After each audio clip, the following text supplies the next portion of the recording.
Have you noticed how much fear is flying around when it comes to food? High fat, high protein, low carb, keto, paleo, carnivore, it's exhausting. And now fruit and carbs are getting demonized again, as usual. If you're recovering from binge eating, chronic health struggles, or just want to feel good in your body again, then this video will help you. All macronutrients are important, but we don't need them in equal amounts. Never in human history have we eaten this much fat and protein. Dr. John McDougall reminded us that humans have always thrived on high starch, high carb diets. Carbs are our body's primary fuel, not fat and not protein. And if you're wondering, but what about our ancestors? Here's the thing, our ancestors' biggest concern was not optimal health, it was survival.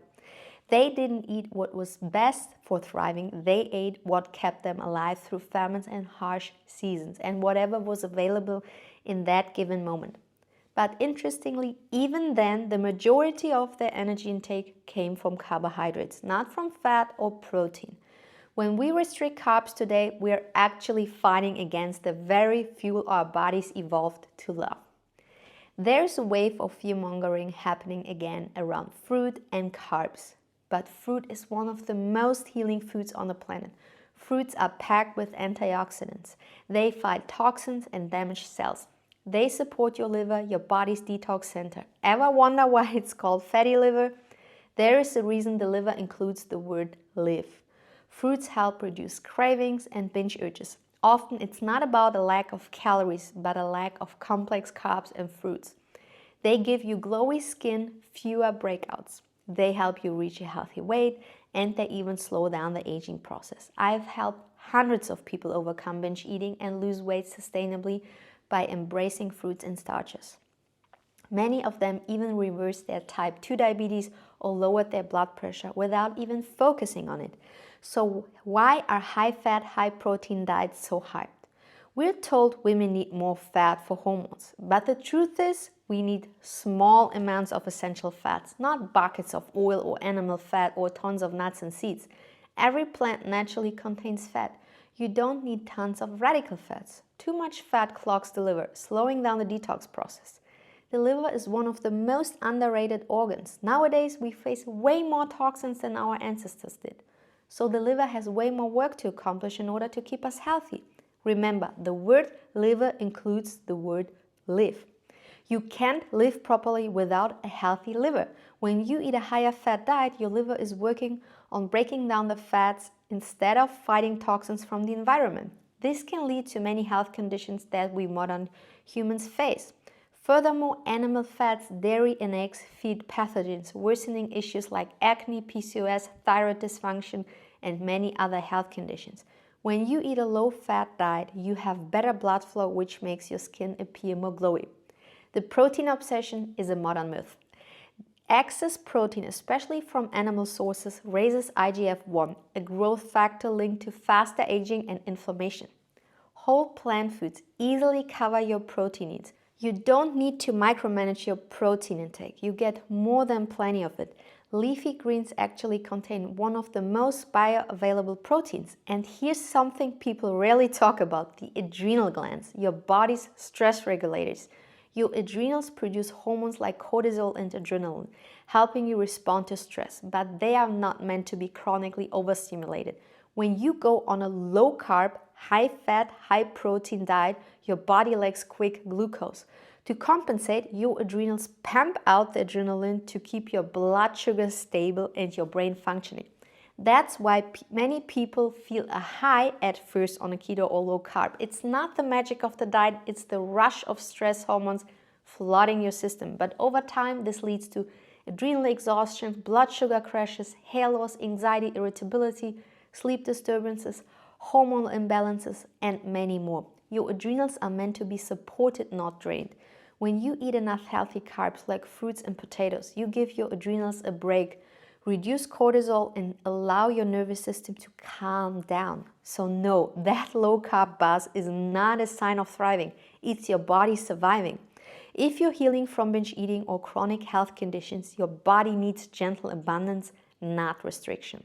A high-carb, low-fat, low-protein diet stabilizes blood sugar, reduces binge urges, lightens the liver's workload, calms the adrenals and nervous system, supports hormones naturally, and does not interfere with them like high-fat and high-protein diets do. It's not about perfectly balancing macros. It's about coming back to nourishing simplicity and focusing on fruit, starches, and vegetables. And you know, we need to talk about something else. Freelee the banana girl, you probably remember her, was one of the most controversial figures in the last decade in the hyper-health arena.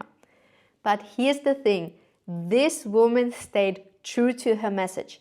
Focus on a high-carb diet. Sure, she lost some popularity over time, probably because high-fat and high-protein diets come back into fashion every few years. But she's been successful for nearly 2 decades and never promotes calorie counting like so many others. I've also noticed a trend among vegan and plant-based influencers. Slowly, subtly, they're starting to recommend a little oil here or a little bit more tofu there, pushing for higher fat and protein to appeal to a wider audience. And I understand, they want to reach more people. And so the message gets watered down a bit. But as Dr. Peter Rogers said in one of his videos, just because 100 blind people cross a busy street without harm doesn't mean it's a good idea. That's why I admire doctors like Dr. McDougall, Peter Rogers, T. Colin Campbell, or Jeff Nelson from VegSource. They've been saying the same things for decades and their messages have saved thousands of lives. I wouldn't be telling you this if I hadn't experienced healing myself from binge eating and other health conditions I haven't shared here.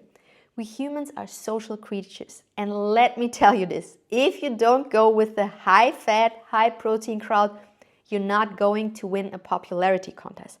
But that's okay with me. I'm here to help you and not to be liked. Though, of course, it's always beautiful to meet like-minded souls and friends along the way. Whether you choose to lean more into starches or more into fruit, that's up to you. For me, it's not just about helping you to recover from binge eating, lose weight, or heal from an eating disorder. I want you to achieve long-term health, to slow down the aging process, and to nourish yourself with the most healing, life-giving foods. So when someone chooses a diet high in whole food carbohydrates, like fruit, starches, and vegetables, it's not because they're orthorexic, it's because they've done their homework. Fruit, starches, and vegetables will help you thrive, no matter your weight or health challenge. And you are so worthy of a thriving, joyful life. The truth is, the right path is rarely where the crowd is running. The loudest trends aren't always the healthiest ones. So if you're still struggling to recover from binge eating or to find peace in the chaos of diet advice, don't hesitate to reach out. My contact details are in the show notes. So see you in my next video. Bye bye.